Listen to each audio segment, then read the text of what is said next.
انس بن مالک رضی اللہ تعالیٰ عنہ سے فرماتے ہیں قال رسول اللہ صلی اللہ علیہ وسلم اذا ابتلى اللہ عز وجل العبد المسلم ببلاء فی جسده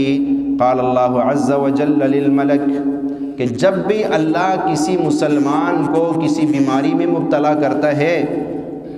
یا کسی مصیبت میں مبتلا کرتا ہے تو اللہ تعالیٰ فرشتے سے کہتا ہے اکتب لہ صالح عملہ الذی کان یعملہ، کہ اس کے وہ نیکیاں بھی لکھو جو یہ صحت کے زمانے میں کیا کرتا تھا۔ ایک آدمی صحت مند تھا، وہ دن کے 3 سپارے پڑھتا تھا، 1 سپارہ تلاوت کیا کرتا تھا، درود شریف 1000 دفعہ پڑھتا تھا، استغفار 1000 دفعہ کیا کرتا تھا، رات کو تہجد کے لیے اٹھتا تھا۔ اب وہ بیمار اتنا ہو گیا کہ نہ وہ تہجد کے لیے اٹھ سکتا ہے، نہ وہ قرآن کی تلاوت کر سکتا ہے، نہ وہ درود پڑھ سکتا ہے، نہ وہ استغفار کر سکتا ہے، بیماری نے اس کو ایسا گھیرا ہوا ہے۔ تو اللہ فرشتوں سے کہتے ہیں تمہیں پتہ ہے میرا بندہ بیمار ہے، جو اعمال یہ صحت والے زندگی میں کرتا تھا اب یہ وہ نہیں کر سکتا ہے، لیکن تم اس کے وہ اعمال اب بھی لکھتے رہو۔ اب بھی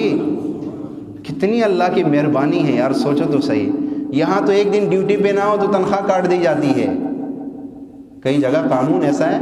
کہ ایک دن ڈیوٹی پہ نہ ہو تو تنخواہ کاٹ لی جاتی ہے، اور اللہ کہتا ہے کہ میرے بندے نے